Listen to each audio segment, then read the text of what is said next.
What is up, everybody? Welcome to another episode of Limited Resources. This is episode number 264. My name is Marshall. I'm one of your Limited Resources, and I've got quite the regular with me this week.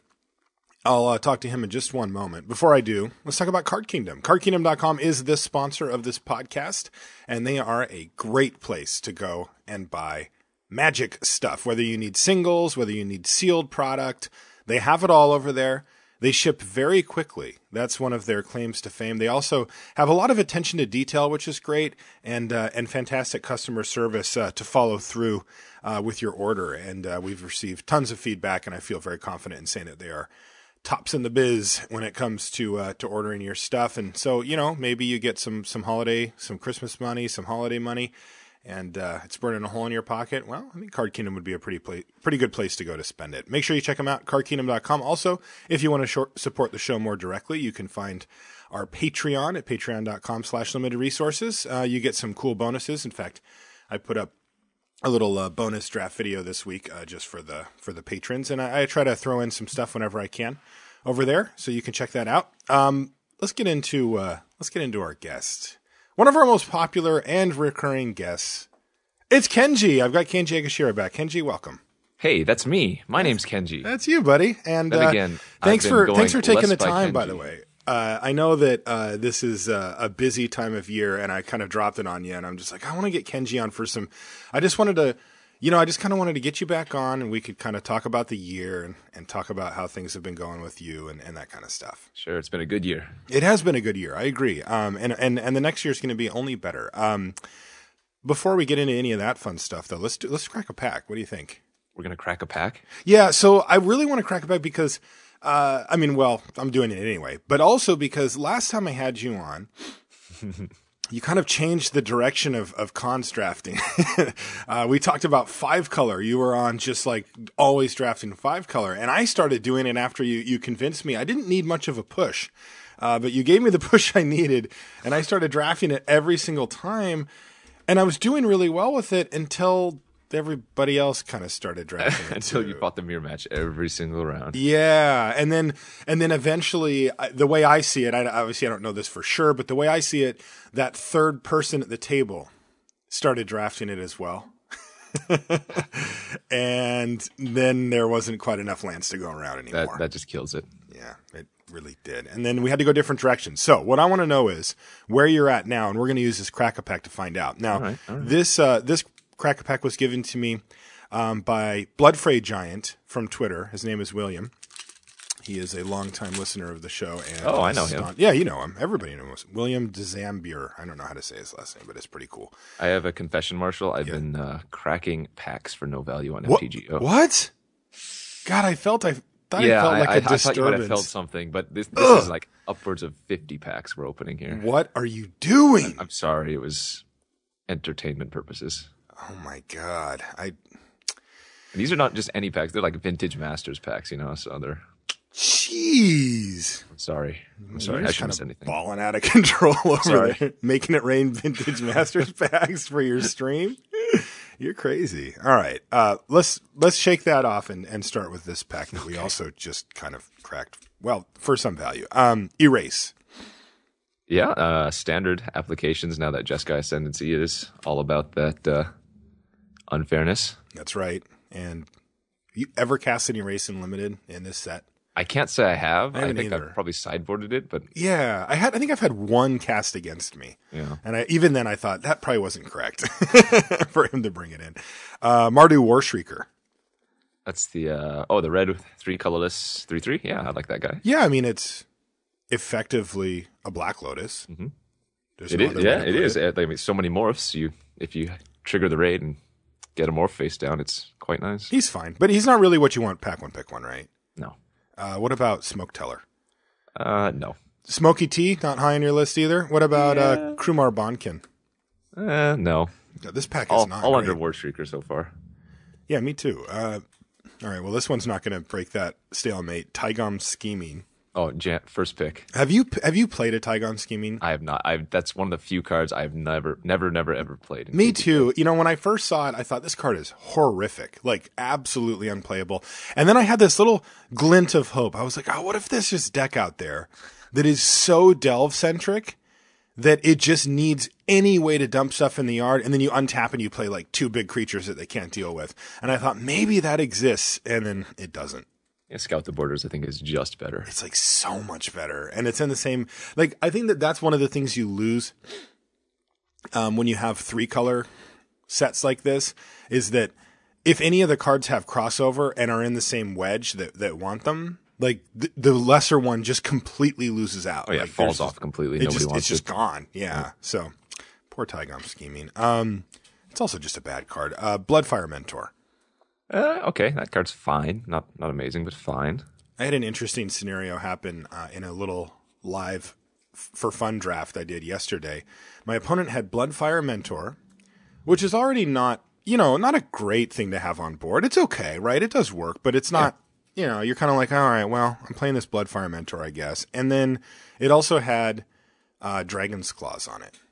Oh. The bad news for me is that I had 3 morphs. So it actually kind of did work, but yeah, not a combo. Archer's Parapet. Oh God. Parapet. So is that better than Mardu Warshrieker for you? No, I don't think so. It's certainly a good better. card, and like if you prioritize cards like that, then you can get like the kin tree invocations and stuff. But I'd still just rather take the Warshrieker. Okay. It doesn't commit you to 2 colors like the Parapet does. Oh, that's true. No, that's a good point. Yeah, totally. Especially because of the whole morph thing, right? I mean, there's quite often you just don't care what colors the 3 mana is. It's just that it's 3 mana. Swiftwater Cliffs. All right, yeah, I do like taking lands first pick. I do too. Preferably a tri-land, right? I mean, True. Those ones really do cover a lot of bases. Embodiment of Spring. Yeah, I still don't like that card. I've played it certainly, but it's not. When not Brian was still on the show, he kind of broke my heart. Why? What do you say? Well, he's like, it's mana fixing that costs 2 different colors. Oh, well, And I'm like, this is true. I guess that's kind of a fact. I have been impressed by decks that can play it on turn 1. It does actually block a lot of things for a long time. It lot does, longer yeah. than you'd think. Yeah. I think a lot of people forget that you have to tap to use it, though. They definitely It has summoning forget. sickness, right? Yes, and that is a little bit brutal. I don't know. The thing is, it's like, it feels like this set is full of very good cards, right? Like if you were to just zoom out a little bit and maybe go back a few years to sets that you've drafted in the past, Kenji, I think that, you'd look at like the low end cards and you'd be like, this is kind of a good card. Like even the cards that we don't play that often are like very playable in some cases. Certainly, yeah. The overall power level is higher than in other sets that we've seen. And that means marginal things like Embodiment of Spring just don't make the cut. Even though it's like, it could be good. I mean, I don't know. Could be. You know what I just realized too? What's that? About Embodiment, and I think this is probably another of the big reasons why it's failed as a card, as it hasn't really seen play, is that blue-green is an archetype, right? But it's not a rampy, slow archetype. It's like a tempo beatdown thing. Yeah, get you with my prowess creatures and whatnot. Yeah, and my grizzly bear or alpine grizzlies and all that. Savage kind of stuff. punches, yeah. Yeah, exactly. Not Embodiment of Spring, beatdown or whatever. And of course, there's no raid in those colors, so even the fact that it can attack doesn't really help. No, speaking of raid, Mardu Skullhunter. Okay, I like that card quite a bit. Where does it rank on the Archer's Parapet, Mardu Warshrieker, Swiftwater Cliffs scale for you? Yeah, it's probably up there with the Warshrieker. Okay. Roar of Challenge. That's our first uncommon. So I think I vastly underrated this card at first, and then I overrated it, and then I think it settled back to Properly rated. Yeah, I mean, it can, in the right deck, it is very good. You can't just jam it into any deck, although I've seen some people try that. It just doesn't always work. I have too. I still think I take Warshrieker or the Skull Hunter or the land, but I do too. It's interesting because Roar of Challenge offers you this, I wouldn't call it a unique ability, but somewhat unique, right? This isn't the type of card that you just see floating around in Magic. There's only a couple of cards in the set that really do this kind of thing, which is effectively it's a falter effect, right? Yeah. I mean, most of the time it's like, oh, you got this big stalled board, or you got out to a good start, but now your opponent's stabilized, and then Roar of Challenge just says, well, You know, you're going to take 12 now because I'm, you know, you must block my embodiment of spring and everything else that has actual power get in there. Maybe you can set up a scenario where you've got just something huge and you can eat 2 of their creatures and get in for a bunch of damage. And it's certainly there. The downside being, though, that this one's pretty all in, right? Because it is. Mm-hmm. I mean, there's cards like Barrage of Boulders, which has gone up for me. That's a card I used to just sort of dismiss when I first saw it. And then I was kind of like, you know, this actually has a home. Like when people are playing all these archers, parapets and stuff and trying to just like lock down the ground, which is actually quite easy to do in this format. You know, something like a Roar of Challenge or a Barrage of Boulders to punch through a winning amount of damage is pretty valuable. So I think it, like, Roar of the Challenge is less conditional, though, than the Barrage of Boulders. The Barrage, you need a creature with power 4 or greater to get that falter effect. Yes, that is true, but then there's a downside, right? Which is that if they interact with your Roar of Challenged creature, you can get absolutely blown Correct, out. yeah, but then you don't need to have a creature for the Barrage of Boulders, which is nice. It's true. Yeah. I remember watching the GP with Shuhei, and he had 1 damage off lethal with the Roar of Challenge. I think you were covering that. I was covering yeah. that. God, his deck was insane. I know. I was watching that. I was like, ah. He was so close, too. He drew like 5 planes. Yeah. Of the game. It was like a... And missed a couple of land drops, and his opponent was like doing things. Yeah, and that's one of the few cards that can get you back from those situations. You know, I have a story about that. So when I was commentating that match, you know, I was like, I said aloud on the air, I about his opponent, I said, I wonder if he knew how close he was to dying there, right? Because it was like, he was kind of taking his time and like, you know, maybe not being fully aggressive, not just hammering Shuhei while he was stuck on mana. Yeah, people don't expect those cards. Yeah, and I was just like, oh man, he's giving him a few extra draw steps. Like, I don't blame him. Like he was playing a little safe, but not, you know, ridiculously so. But then he came so close to dying. I just said to myself, I mean, I said out loud, I said, I wonder if he knows how close he was to dying there. And he actually tweeted me. What did he say? The other guy, he said, I had no idea I was that close to dying. Well, there was that one turn he played the Flock face up instead of face down as a lethal creature. And... Yeah, he made a few missteps there too. I think that it was one of those things where like that happened, and then like he just wasn't being quite aggressive enough while his opponent was missing lands or stuck on certain colors, and it almost added up to a disaster for him. But he was just minor things that can potentially add up to disaster. Yeah, I know you wouldn't have done that. You would have been pedal to the metal. I don't know. Monastery Flock is always attacking. Yeah, no kidding. It's like, I have to turn this thing face up. That's a secret plans only scenario. Death Frenzy? Oh, yeah. I like that card a lot. Now, how much do you like that in relation to, say, a Mardu War Shriek or a Skull Hunter or a Cliff, something like that? Man, I think it's more powerful than those cards, but it's more narrow, too. It is. When I have a Death Frenzy, I usually don't like to have as many morph creatures, or, not... You have to craft a board state where the frenzy is going to profit you, right? Sometimes your opponent just goes morph, in 3 consecutive turns, and you're just like, Death Frenzy, I win. Right. But other times you're doing like a morph stare off, and maybe you kill the same amount of creatures. So it's kind of hit or miss. At first I would sideboard the card every time. Now I have it main deck every time. Now I just. I don't know. I had that same exact thing. I think I might take it might be the land still. Number 1. Yeah. The land's still high on the list for you. So here, let's go through the rest of the pack and I'll ask you about that. Sure. All right. Well, here's a good one. I know you like this guy. Warden of the Eye. Oh, yeah. Especially nice in the 5-color decks, but certainly very, very good in the Jeskai decks if you're just returning like a Crippling Chill or anything like that, just to force away. I've been really impressed by Warden of the Eye. It does work. Yeah, it's also right at a decent, like, for the mana, you kind of hope to get a better body than a 3/3, but I've actually found that a 3/3 does work. Like, it trades with enough stuff, it attacks through enough stuff that you're like, you get a full-on legitimate 2-for-1 out Warden of the Eye most of the time. The bad thing is at 5 mana, those are when all the morphs are flipping over. So. Yes. Yes, it does not tussle with a lot of the morphs. It does with some. There's still, your Krumar Bondkins running around or whatever, but sure. But the premium one, the common ones, no, he doesn't. But what I found is that he does make a nice double block. That's true. You know, I mean, sometimes it's risky, like if it's Snowhorn Rider or something and you want to put your Morph and your Warden of the Eye, but sometimes it's a Glacial Stalker anyway, and you're like, haha. Gotcha. And you've got that extra card in your hand.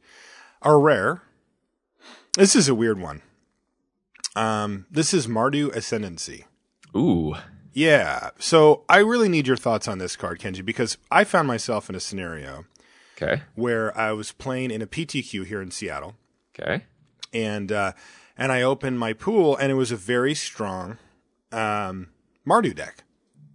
It had a good game plan. It had a couple of pony back brigades and a take up arms, and it had a rush of battle and a trumpet blast, and it had a lot of removal. So I loved the deck. I thought it was fantastic. And one of the things it had in my pool though was a Mardu Ascendancy, and I had Mardu Ascendancy twice in draft. Yeah.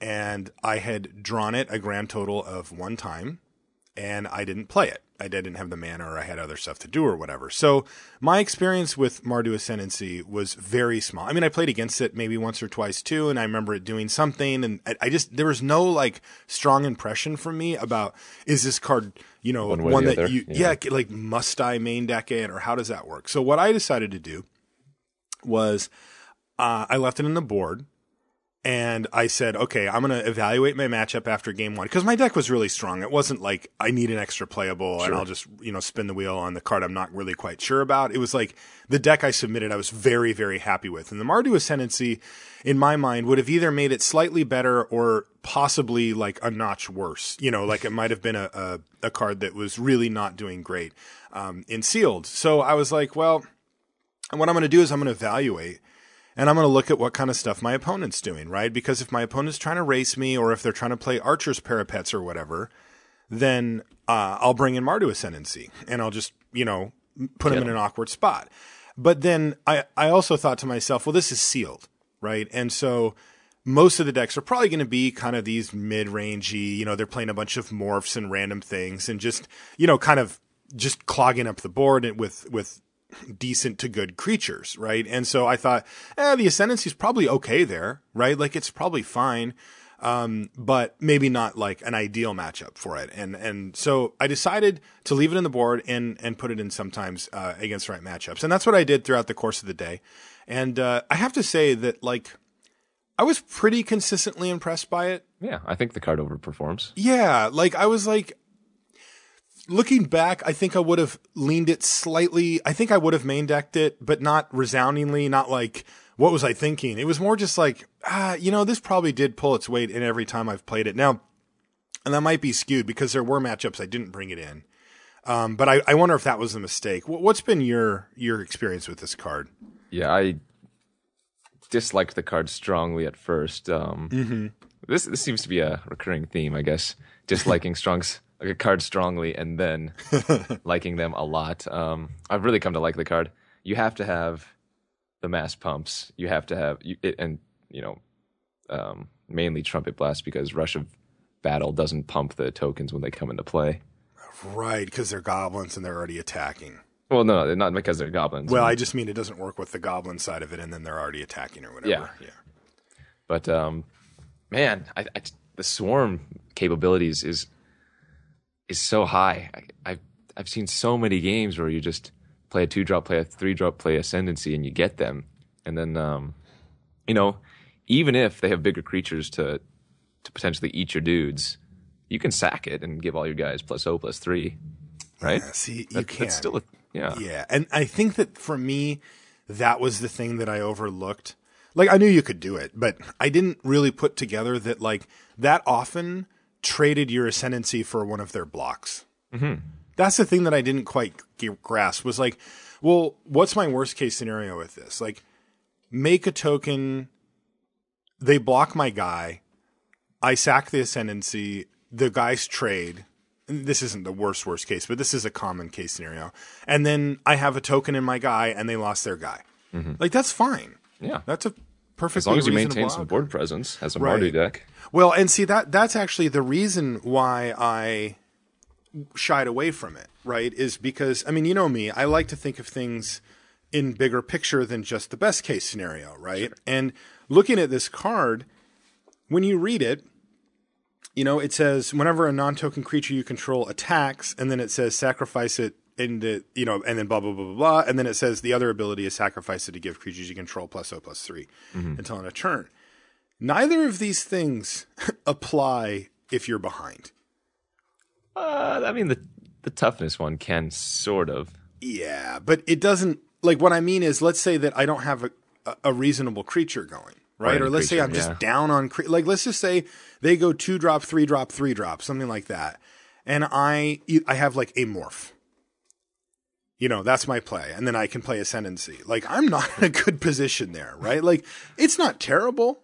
Yeah, maybe I can block and try to trade my Ascendancy for a guy or something like that. But to me, that just doesn't seem great. And so for me, I'm like definitely thinking in terms, because when you hear Mardu, you probably think, well, it's an aggro deck or whatever, right? But my deck in the PTQ was not. It was very much a mid-range deck. Like, yeah. So usually when I go Mardu, I tend to build the all-in aggressive decks, and that's one of the cards that really pushes it over the top, I guess, because it is very, very. I don't know.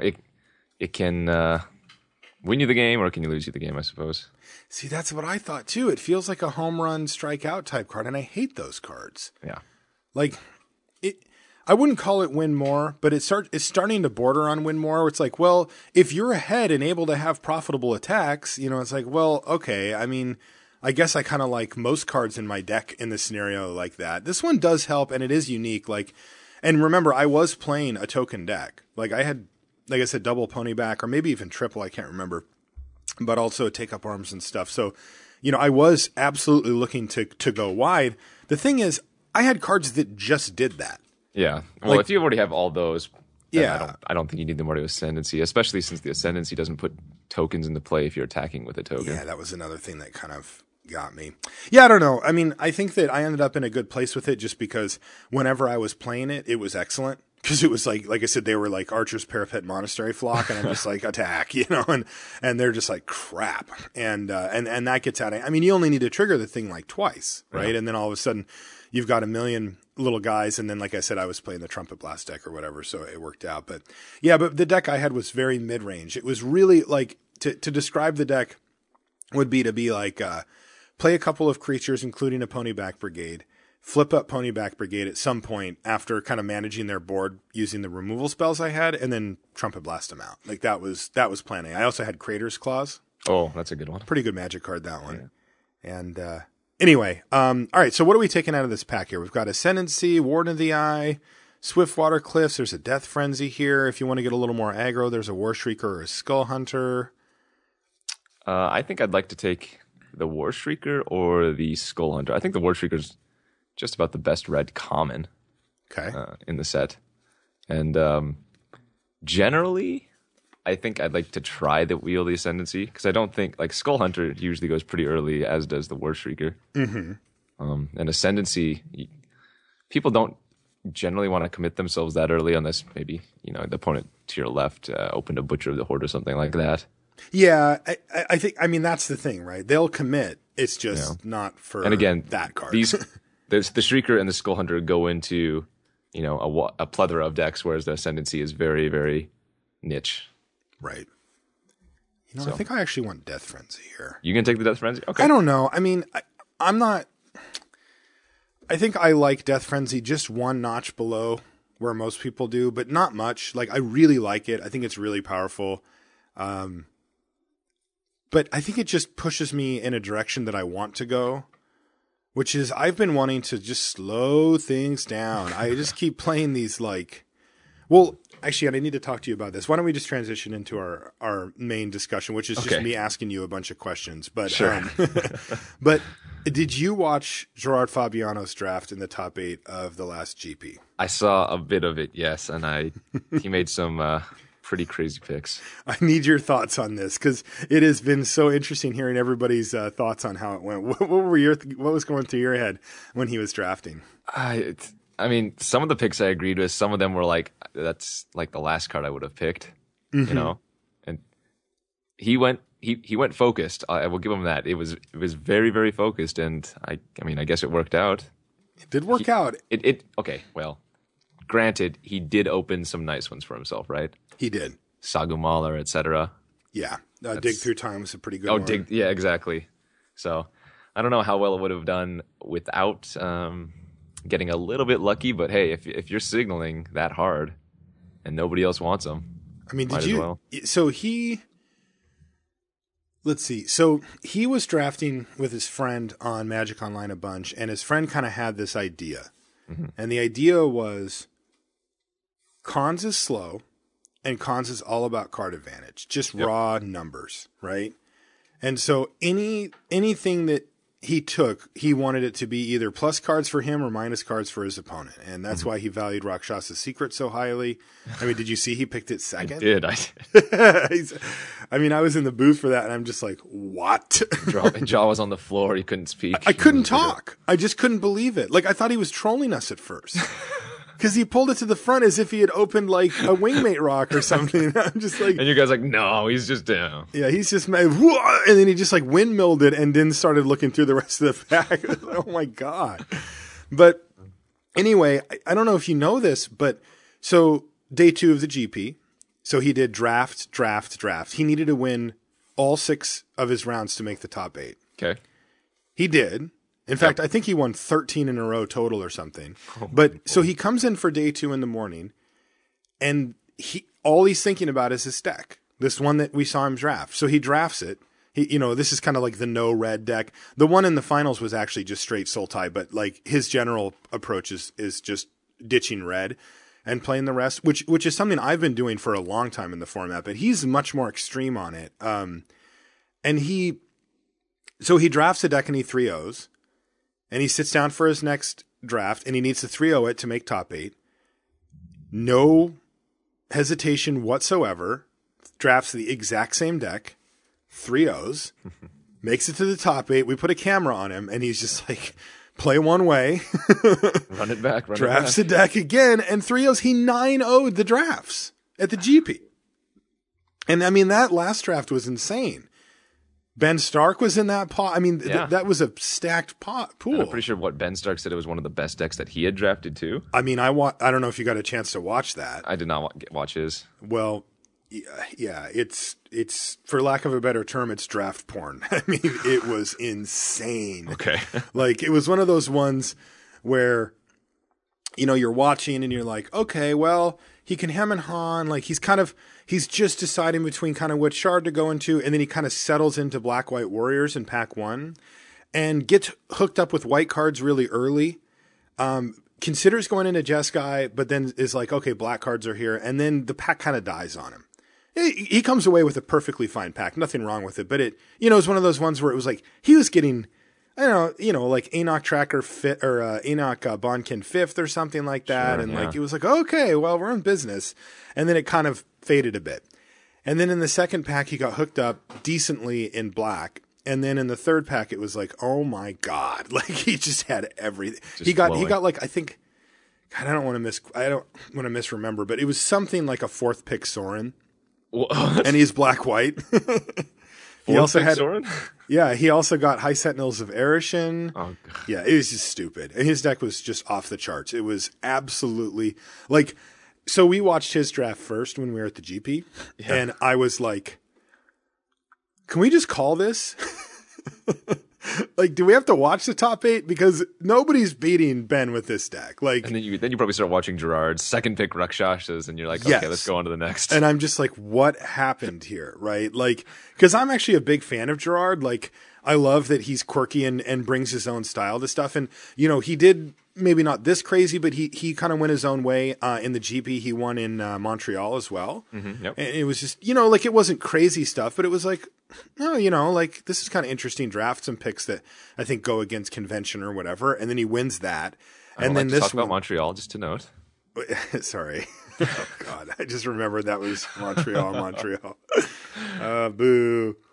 But anyway, and so he wins that, and then this time he's just completely off the beaten path, just like wow, and he wins that. Now, look, he did play Ben in the semis, and Ben had horrific draws, like really bad. Yeah. And, that's what in my mind, that's what it takes, because I don't think that matchup is good for Gerard in any way, shape, or form. I agree. Given on what you said that he had. Yeah, I mean, he ran 2 Rakshas's Secret, Treasure Cruise, Dig Through Time. Those are the card draw cards or whatever that I can think of off the top of my head. I mean, when your opponent's playing Black-White Warriors, like all of those cards are just dead. You just don't want any of them.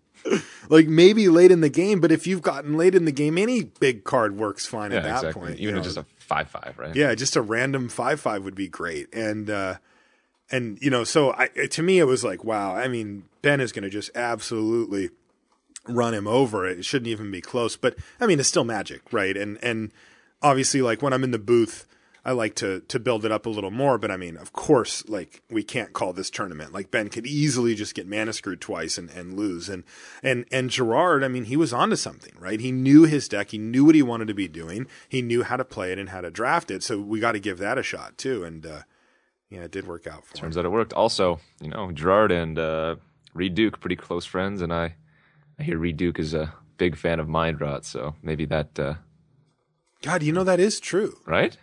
Interesting. I wonder if he poisoned his mind. That's interesting. That is cool. All right. Kenji. Hey, that's me. What have you been up to, man? How's the busy, stream? busy, How's busy, life? man. What's going on with Numotthenummy? Man, I've been streaming just almost every day. And then when I'm not streaming, I'm playing Magic because on the weekends they have like all these moxes, all these PTQs online. It's just, I'm on my computer a lot. Let's just put it that way, Marshall. Has it been good? Are you happy? Yeah. No, it's been going real well. Just finished a 24-hour stream last week, I think it was. I saw you tweeting about that. Yeah, last Saturday or last Friday or something like that. And then we had completed consecutive 24-hour streams. Week to week. I was going to say, we call that a 48-hour stream. Yeah. Not too long before that, and we're actually already halfway to our next 24-hour stream goal. So how does that work? So I set like a number of subs that I want to get hit. Mm-hmm. And then at that number, once we reach that number, I will set a 24-hour date, and I will stream for 24 hours. How does that work? What do you mean, how does it work? Well, so like you've got a bunch of subscribers now. Sure. And you're trying to hit like goals where you have more and more of them. Mm-hmm. So it's not an overall total goal. It's just a number that was set. It happens to be 151 to coincide with... I know what that coincides yes, with. Bacardi 151 rum. Right. Your punishment of choice. My liver killer. Yeah, your liver killer. So you set like this arbitrary number, and then you're like, if I can get to this many, then the reward for everybody will be a 24-hour stream. Mm-hmm. Just whenever we hit that number, it could be a month, it could be a year, then we'll go ahead and do that. So what does it look like from... like thinking about, like I'm wondering what it's like to be you, like to be a full-time Twitch streamer.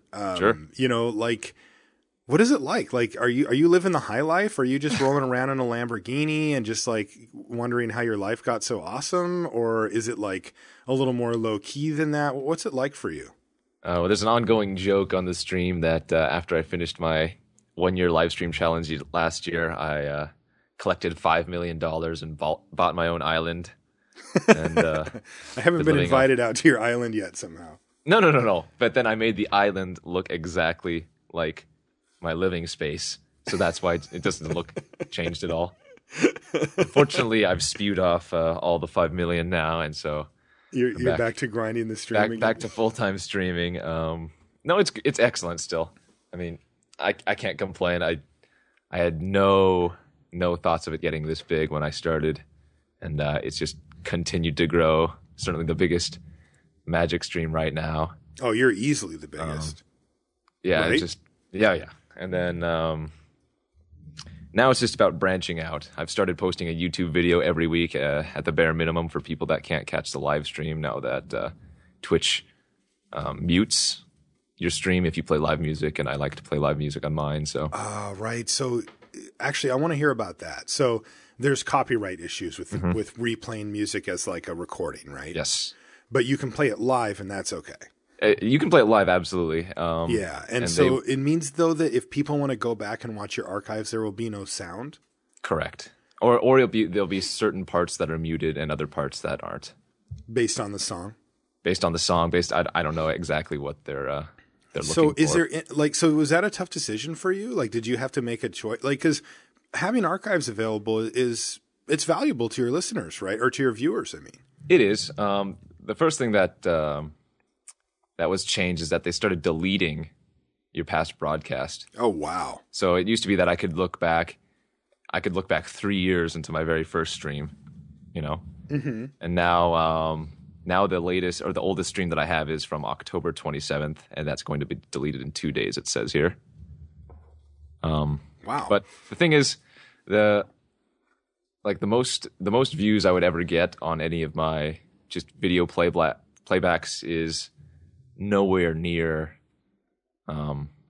relevant enough to where I would stop playing music for my enjoyment. And for a lot of people say that they get a lot of new music from my stream. Like currently, maybe 1,000 views on some of these past videos. But okay. then I can just upload videos to YouTube and they'll get a couple thousand, and so I don't feel as bad. Okay, well that makes sense. Yeah, and the YouTube videos are a way for people that can't catch the live stream again to watch some more videos. So more Numott for everybody. More Numott for everybody, exactly. And then we just finished a T-shirt campaign for Blame Worth. Oh, you did? I didn't know that. That was pretty good. Worth himself said he ordered one, so looking forward to. I want one of those. How did I miss this? I can get you one. Yeah, you want to? Can I buy one? It's too late for that campaign to buy them from the site that I was using, but I can continually make T-shirt campaigns now with Twitch, because Twitch and Teespring now have a partnership. Oh, that's cool.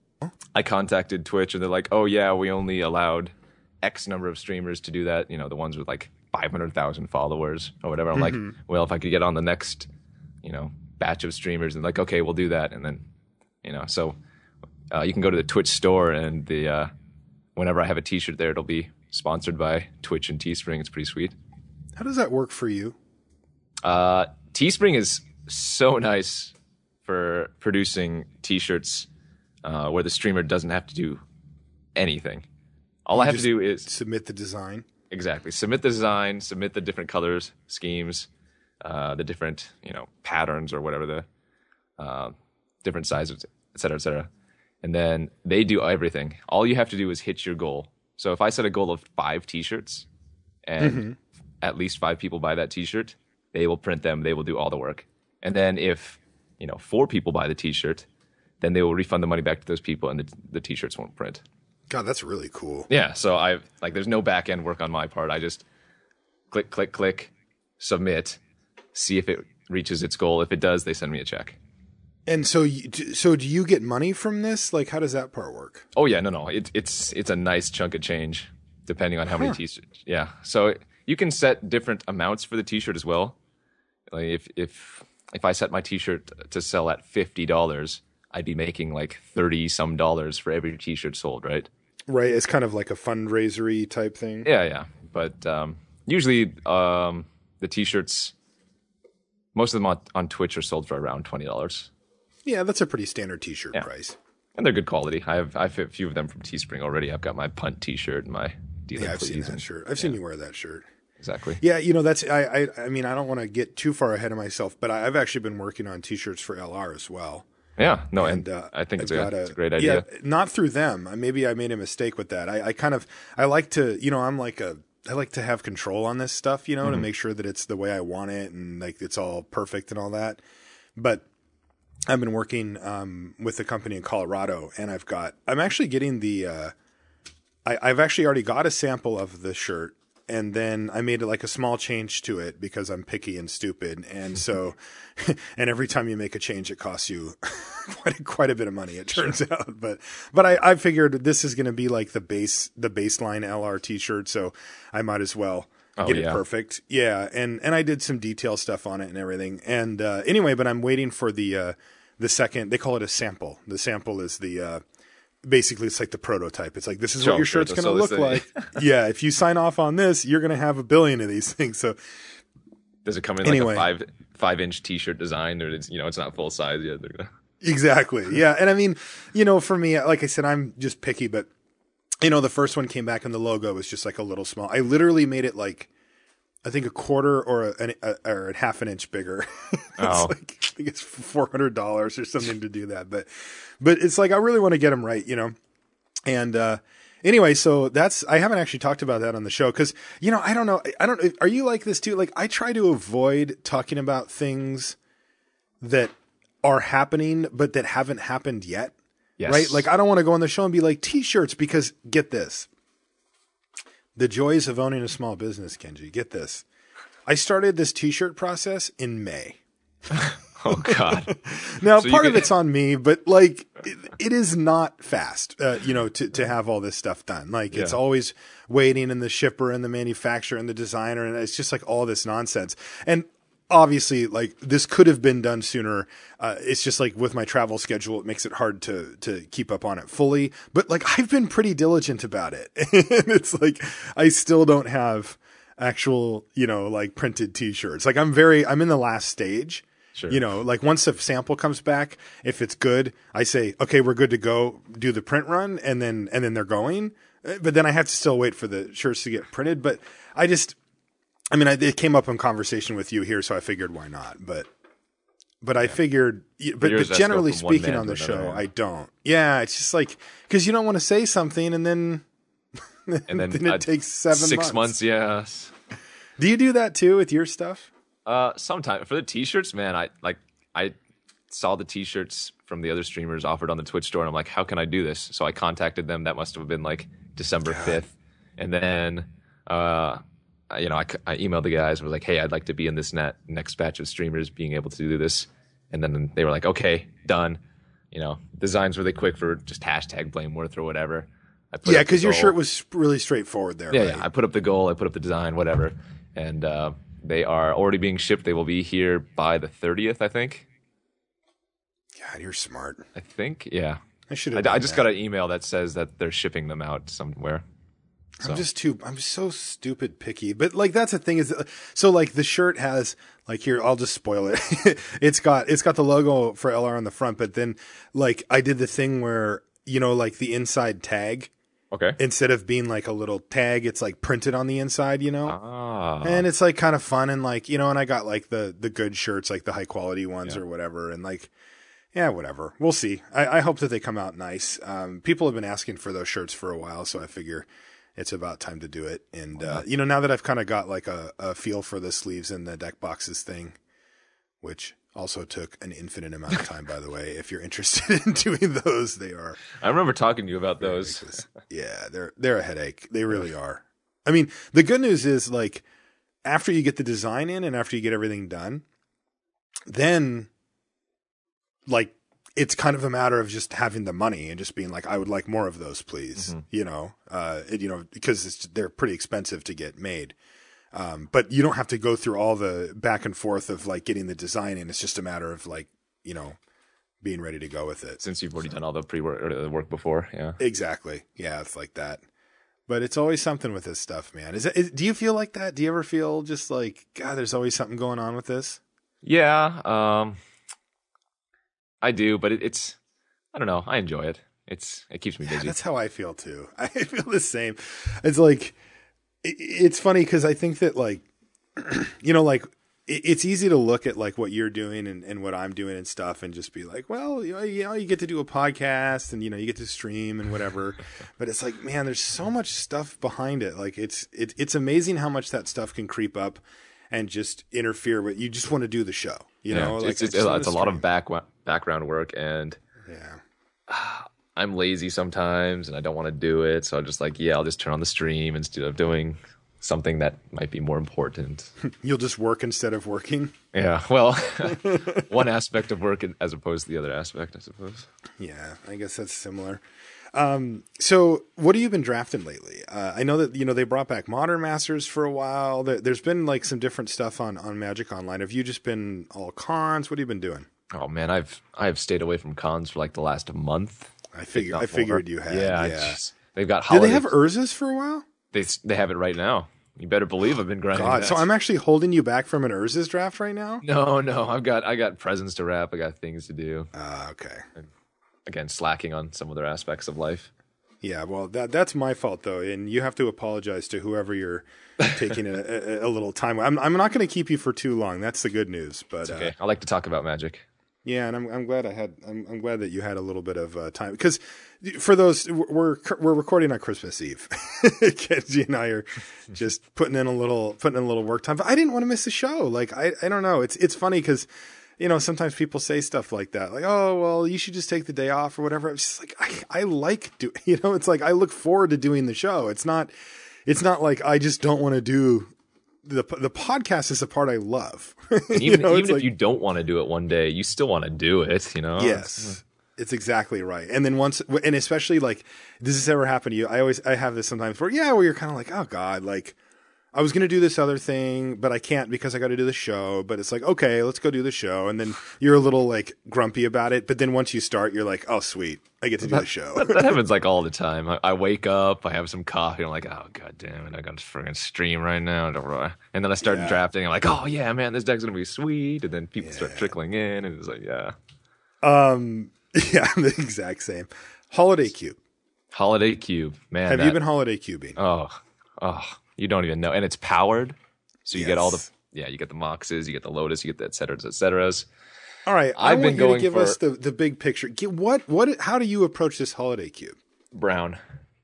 Just beating the hell out of people. No, just brown. Just artifacts. Artifacts? Artifacts. Oh. Like old school artifacts, man. The good artifacts where they're brown bordered or whatever instead of the gray grim monoliths and such. Oh, the grim monolith, memory jars. You know the deal. I do, but I want you to talk about the deal because there might be some people that don't. Sure. Okay. So signets are unfortunately not the cool brown, but they are certainly very, very high picks in this cube. There are plenty of sources of colorless mana ramp that you want to be taking. Grim Monolith, Basalt Monolith, the Moxes, Soul Ring. God, forbid you get Soul Ring. The Signets, like I said before. Metalworker is my favorite creature. That's your boy? Oh, I don't know if you've played with Metalworker before, but... Oh, you bet I have. I had an earlier card's cube. Insane. I had an earlier cube where I think I went... It was like turn 1 Mishra's Workshop, which produces 3 colors that you can only add for artifacts. It was like into... Metalworker. Then the next turn I played Mana. You had a turn 1 Metalworker off of the workshop? Yeah. Oh my God. So turn 4, I revealed a bunch of artifacts, including Blightsteel Colossus and Lightning Greaves. Okay. No. I then played Ral Zarek because I was base red-blue, untapped the Metalworker, pulled a million more mana, Blightsteel, Lightning Greaves, Hasty 11 Infect You. And just dead. Combo finish. That's not even the best, though. The best and arguably the most... fun/least fun is the Time Vault combos, I guess. God, that card, combo, and there's actually quite a few combos now. Yeah, there are like 5 or 6 cards that interact favorably. Yeah, like off the top of my head, there's Voltaic Key, which is sort of the old standby. Yep. It's also the cheapest and easiest one to get going. But you mentioned Ral Zarek. Yep. Yeah, there's Kior's Follower. True. That's blue-green. Yeah, blue-green. It's a little off the path there, but like you can do it. In a pinch, man. I splash for that all day. Yeah, totally. And also, one interaction that Rashad showed me that was kind of sweet is Imperial Recruiters in the cube now. Oh, that's right. So you can tutor up a 2 power guy. Yeah, you can go get Kior's Follower. Nice. So that's like if you happen to be comboing. So what are the other untaps? There's Tezzeret the Seeker. Right, Tezzeret. 5 mana Tezzeret who can untap up to 2 artifacts. Uh-huh. And the nice thing with Tezzeret is that he can also tutor for an artifact the second you play him. So you can tutor for a Time Vault and then the next turn just go off if you can. And if they don't kill him or the Vault, then they just lose. Is there any others? Okay, this is the most roundabout way. And, oh God, I'm going to try to pull up the deck real quick. But off the top of my head... This sounds exciting. It is Deceiver Exarch plus Recurring Nightmare. It was so sick. I think I uploaded it to Twitter too. That's great. But Like I had That's hilarious. I had 5 creatures in the deck, and I was only running the Deceiver Exarch and the Recurring Nightmare just so I could untap the Time Vault. That is amazing with 5 creatures. Do you know how long that takes to do? Oh my Every god! turn you have to do it. And then you need a win condition at some point too. Yeah, which is a very real thing, by the way, on Magic Online. Like taking infinite turns is great, but the decks I've been drafting, they have been very combo-y. Yep. You know, I'm drafting like if you look at the deck, it just looks like a random pile of cards that kind of doesn't do much, you know, and it's just like these storm cards and stuff. Like I did a video. I mentioned at the beginning, but I posted it to on the Patreon for the patrons, and because, well, spoiler alert, I lost in the first round, and so I wasn't going to use it for my regular video, but it was an incredible first round. But or actually, was that even? No. This is a different video. So what I just said is true, but I was actually thinking of a different deck. But I do have a deck that is a video that's going up, and I won't spoil much of it, but I called it Stairway to Nowhere. It had all the stuff, all the goods, and not a whole lot of places to go with it. There were multiple turns where I think I could make 30 or 40 mana in a turn and just had nothing to do. That's exactly what I've been doing too. Yeah. I've been taking all the ramp and all the non-win condition but sweet cards, and then I'm left with, I have supreme board dominance on turn 3. I can produce 11 mana. Yes. Just keep drawing signets, draw cards, keep drawing, it's like, oh, okay. Yeah, I do the same thing, man.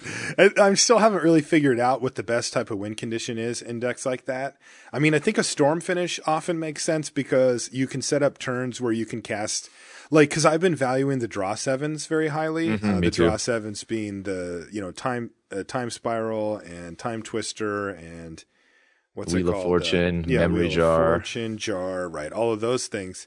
And I've been valuing those very high, but I'll be honest, like, I'm still feeling out, like, I've drafted these decks probably 10 or 12 times, and I'm still trying to figure out what the best balance is for actually winning the game. Like, where does this go? Because I'm feeling a lot more confident about being able to set up a deck that can get to that scenario. It's just a question of, well, where do we go there or after that?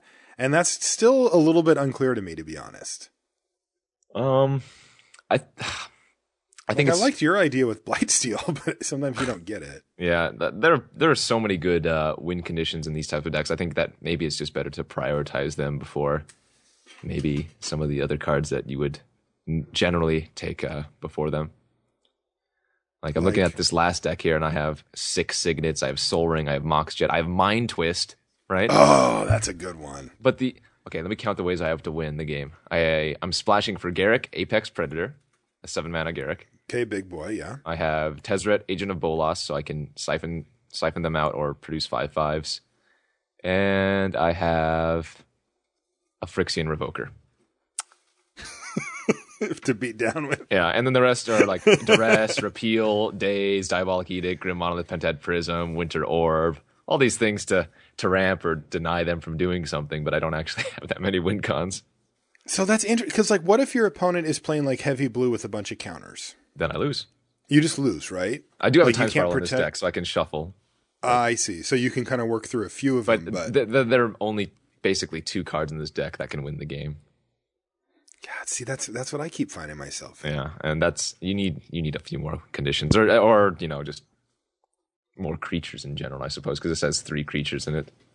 Right, and that's kind of what I found is that, like. But then it's weird because then I also have these decks that are along the same lines of what we've been saying, but I've got like Tinker, Time Vault, and Key or something. There you go. Right? Well, sometimes the opponents just scoop when you get the Time Vault out, even if you don't have any way to win.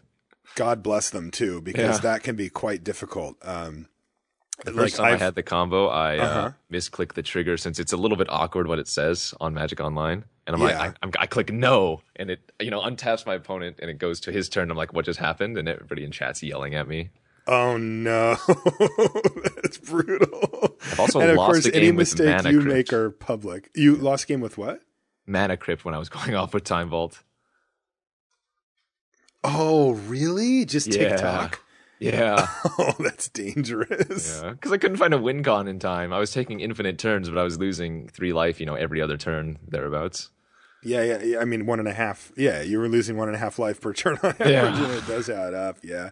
I've had some funny spots. I had one, because people like this cube, it's deep. It's really deep, right? I mean, there are, like, I'm still finding interactions that I haven't played, and I've played the Holiday Cube since its inception, since it came out in 2012 or something. And like, yeah, and I'm sure you have too. And I've played, cubes in general a lot, since I've been playing. I mean, I'm pretty good at these type of things generally.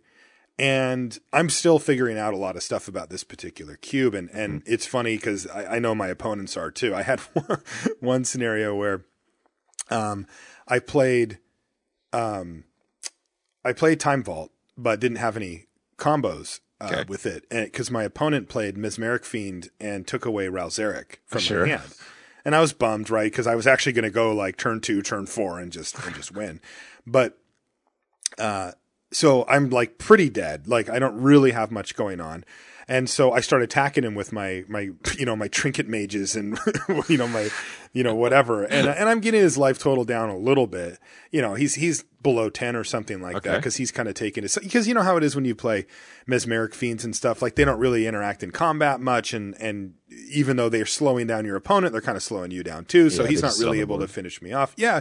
Well, he finally gets like a nice board state where he's going to close out the game in like a turn, right? And he's going to finish me off.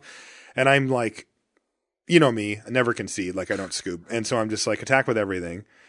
And, I'm threatening to get him down to 4, 3 or something like that. Oh God, he bluffs at the Fiend, doesn't he? And he's just like, I'll just chump with my Fiend. And I'm just like, no. Oh. So I play it and I put Ralzeric on the stack and he's just like, sure. Like he just insta clicks okay or whatever. And then I activate it targeting the vault and that trigger stays on the stack for like 30 seconds. I get the full shatter pause where he's like, no. And then it untaps and then, I kind of wait for it and I see in the chat, he's just like, that was an incredibly stupid block. And I'm like, yes, it was. We will now go on to game 2. It was pretty sweet. Ugh. I've actually been super impressed by Ralzeric. Oh yeah, no, he's very good. He just seems kind of busted in the cube because he just like he can make mana off of like so many different things. There's so many good. All of it. The Grim Monolith, like you said, Grim Monolith, Basalt Monolith, the things that don't naturally untap, but if you're untapping them for free, you get. Yeah, it's insane. And then even just sometimes you're just like, here's my Gilded Lotus. Now it makes 6, right? Yeah. Which is just insane. And you can try to set up scenarios where you're locking out your opponent too. Have you played much Palinchron? Yes. Is that a thing that you enjoy? It takes a lot of time off the clock. God, it sure does. And the problem with this is, I had a sweet brainstorm deck yesterday. And I was Palinchron storming off with Heartbeat of Spring. I had no cards left in my library, but I had Yawgmoth's Bargain. I had drawn all my cards with Yawgmoth's Bargain. Mm-hmm. So I couldn't lose through decking. But I brain freeze my opponent, and I'm like, yeah, I got you. The brain stream, the storm count is like 20. And Emrakul. Ulama, the Eldrazi. There are 3 Eldrazi. And then there's this and other things. And I'm like, So that just colds you, right? That just colds you. Unless you have, which I didn't have, like a memory jar or Wheel of Fortune, something that you can make them draw that card, hopefully, and then mill them out. Yeah. Now, but how does it work from there for you? Because now your brain freeze is gone, so that's your problem. Mm-hmm. Because you're not dead there, right? Like, no, I'm not dead. Library, and you're not getting decked. I've got like a Palinchron. They have 1,000,000 mana. I'm at, I can't do anything. I'm not drawing any more cards. And so now you're on the Palinchron beatdown plan. Yeah. Hopefully that one creature gets there. I mean, he gets there more often than I thought just because you can't kill him. I guess. Like every time they go to kill. I mean, I've had people make those mistakes too, which I always thought was funny is like somebody tried to clone my Palinchron. It was the only creature. I was like, that's not going to work how you want. I mean, you do set me back. But yeah, but the thing is, I had one of my new favorite cards as of this cube because I've been drafting decks similar to you, Kenji. This artifact-based decks, Tolarian Academy. Yeah. Oh my god, that's nice. I thought Gaia's Cradle was good, and I do still think it's good, but Tolarian Academy. I'm much more fan of Academy than Cradle, even though they're so similar. I am too. It's just so much harder for your opponent to deal with 4 signets than it is to deal with 4 random creatures. They Plus, just have it looks a lot better to add 4 blue mana than 4 green. It certainly does. Yes. Yeah, that's a good one too. All right, Kenji, what's next for you? Before I let you go, I want to kind of continue our discussion of your. I want to get Kenji updates. So what's next for you? We're heading into a new year. We are. You got any plans? What's up with Kenji? You're going to be playing GPs? I will be playing more GPs now. Yes. First one I think is the Team GP in January, end of January, I believe it is. Yes, I will be doing coverage for that event.